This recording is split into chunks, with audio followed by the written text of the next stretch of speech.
The Great Canadian Misadventure, a travel blog tale of moose, mayhem, and ketchup chips. Ready for a wild ride across the Great White North? Buckle up, travel enthusiasts, because my best friend Jake and I embarked on a Canadian road trip that redefined the meaning of misadventure. Armed with a dodgy GPS, an unhealthy obsession with ketchup chips, and a healthy dose of irrational fear, we dove headfirst into the land of maple syrup and majestic landscapes. Get ready for a laugh-out-loud journey filled with moose standoffs, seagull attacks, and poutine pandemonium. Our adventure began in the breathtaking Banff National Park, where the Rocky Mountains greeted us with postcard-perfect views. The air was crisp, the lakes shimmered with an otherworldly blue, and everything seemed idyllic. That is, until we encountered our first Canadian obstacle, a massive battle-scarred moose blocking our path. This wasn't your cute Bambi-esque deer. This was a moose with attitude, staring us down like we owed him back rent. Jake, in his infinite wisdom, suggested we try to reason with the moose. I, being the voice of relative reason, advocated for staying safely inside the car. After a tense 45-minute standoff, a bag of granola, which the moose clearly deemed beneath him, and a desperate honk of the horn, the King of Banff finally sauntered off, leaving us in stitches and slightly traumatized. Welcome to Canada, folks. Next up was Vancouver, where we hoped the ocean breeze and vibrant city life would soothe our frazzled nerves. Instead, we encountered the avian mafia, the seagulls of Granville Island. Picture this, we're enjoying some delicious fish and chips when Jake, mid-story, decides to dramatically wave his battered fish in the air. Big mistake, huge. Out of nowhere, a seagull, clearly a seasoned aerial combatant, swooped in with laser precision, snatched the fish right out of Jake's hand, and left him screaming in betrayal. The entire patio erupted in laughter, except for Jake, who was nursing his wounded pride and empty stomach.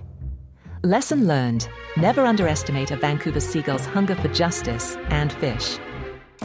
Our journey continued to Quebec City, where the cobblestone streets and old-world charm transported us to another era. Naturally, we had to sample the local delicacy, poutine. We walked into a cozy diner and ordered the biggest, cheesiest portion they had. Now, I'm a cheese curd enthusiast, but I was woefully unprepared for the sheer slipperiness of these little guys.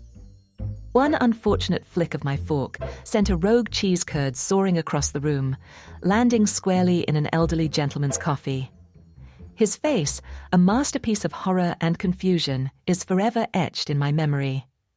We left a ridiculously generous tip and made a hasty exit, forever known as the poutine perps of Quebec City. Niagara Falls was, without a doubt, breathtaking. But what they don't tell you in the brochures is the epic battle you'll wage against those flimsy plastic ponchos on the boat tour. The wind transformed us into two walking parachutes, flapping wildly in the mist. Before we could react, Jake's poncho had twisted into a pretzel, making him look like a burrito wrapped by a particularly enthusiastic toddler. Meanwhile, I was attempting to capture the perfect selfie when a rogue wave crashed over the boat, soaking my phone and my dignity. The resulting photo? A blurry mess of water, plastic, and sheer panic. Moral of the story: ponchos are not your friends. Our final stop was the idyllic Prince Edward Island, a land of rolling hills, red sand beaches, and Anne of Green Gables mania. We visited the iconic Green Gables house, where I thought it would be hilarious to try on a red wig with braids. As I struck a dramatic pose for a photo, a collective gasp erupted from a group of elderly tourists. Turns out I had unwittingly stumbled into the middle of an official Anne of Green Gables reenactment, and the lead actress was less than thrilled. We beat a hasty retreat, my fake braids flapping in the wind, leaving behind a scene of red-haired chaos. After thousands of kilometers, countless snack breaks, mostly involving ketchup chips, and an alarming number of close encounters with Canadian wildlife, we finally made it home. Our road trip was a testament to the fact that adventure isn't just about stunning scenery. It's about moose standoffs, seagull attacks, and the occasional food-related disaster. So, would we do it again? Absolutely. But next time we're bringing an extra order of fish and chips, just in case, a moose-whispering expert, and a serious poncho wrangling strategy. Ready to create your own unforgettable and possibly disastrous Canadian road trip? Don't just sit there dreaming. Start planning. Share your own travel mishaps. What's the craziest thing that's ever happened to you on a trip? Tell us in the comments below. Plan your Canadian adventure. Check out our recommended routes and must-see destinations in the links provided.